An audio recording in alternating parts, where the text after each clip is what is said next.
So mga ka-farmers, magandang gabi, magandang umaga kung anumang oras na mapanood nyo yung video na to guys. Yan, dito kami ngayon sa daan naglalakad. Wala kaming mga ginagawa guys yun. Tingnan nyo mga daan dito. So bihirang bihira po tayo makakita po ng mga naglalakad or nakatambay sa labas. Gawa nga ng grabing init ngayon dito guys. Yan o, may isang kabayan po natin na nandyan. So yan. Pwede na po kasi guys na maglalakad at saka pwede na makadamit ng ganyan. Kaway nga kabayan. Hello kabayan, basta kayo dyan? Oo, basta kayo dyan yan. So titingnan natin guys. Grabe, sobrang init ng panahon ngayon guys. Kasi nga, gawa nga nang umaabot kami ng I think 43 kami ngayon, 43 degrees Celsius yung init. So yun, 40 degrees yung init guys, kaya kahit alas 10 na ng gabi rito is mainit pa rin talaga. Kung makikita nyo guys yung mga bahay yan. At saka ayan tingnan mo, parang kung titingnan nyo guys, walang masyadong naglalakad talaga ngayon kahit gabi na.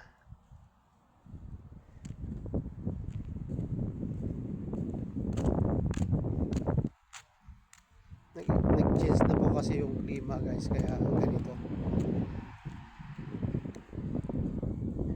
na lang kainit.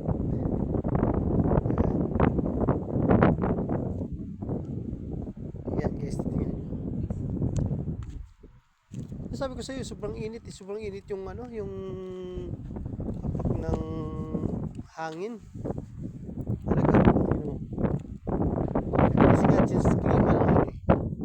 Nag-change na guys, papunta na sa summer, kaya ganito yung sobrang init. Kaya mag-inom tayo ng maraming tubig sa araw-araw. Kasi yan po yung makakatulong sa atin guys. Ayan, may sasakyan.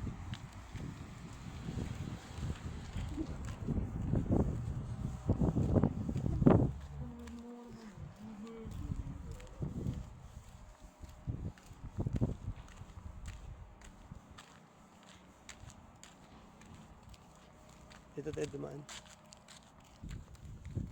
So yun, pinakamagandang kotse guys. So, yung mga kotse kasi dito guys, nasa lang, nasa tabi-tabi lang, nasa gilid ng daan. Oh. Sige, sige. Picture ka muna. Picture muna guys. Oh, picture muna daw siya oh. Yan, sige. Kuya mo yung kotse ko.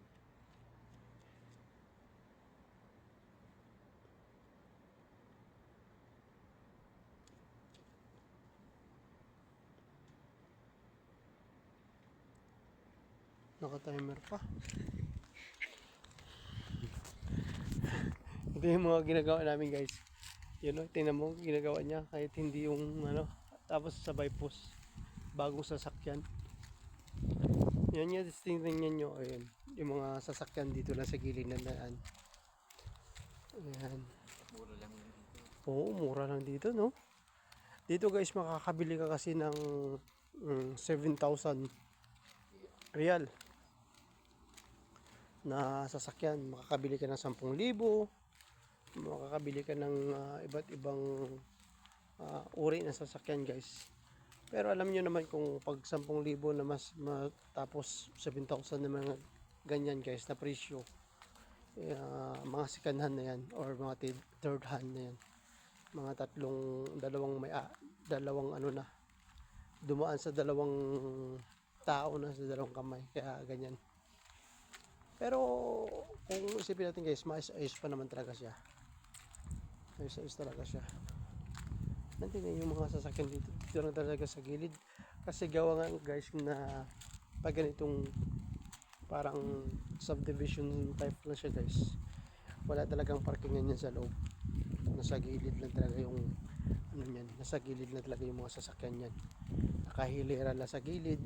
Kahit anong mahal pa ng mga sasakyan yan guys, Dito na talaga sa gilid. Dito ang bihira po tayo makakita ng pasta ganitong oras at saka ganitong klima na guys.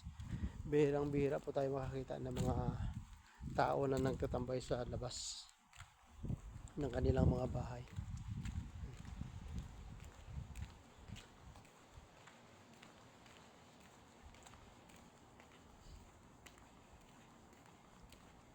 At saka dito guys, ito yung klaseng kahoy lang yung nabubuhay dito. Kaya ano tawag ba sa kahoy na yan?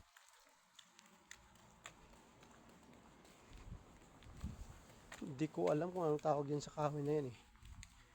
Ayan yung mga klaseng kahoy lang yung dito.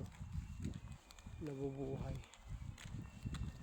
Parang bulaklak na yan dito no.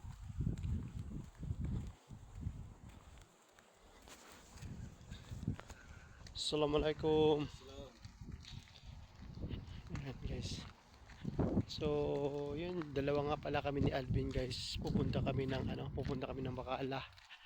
Bacala, ibig sabihin guys ng Bacala dito is store or grocery store. Yan, naglalakad lang po kami. So, mga lalakarin namin guys siguro nasa nasa 10 minutes talaga. Sa 10 minutes talaga guys yung lalakad namin. Yun.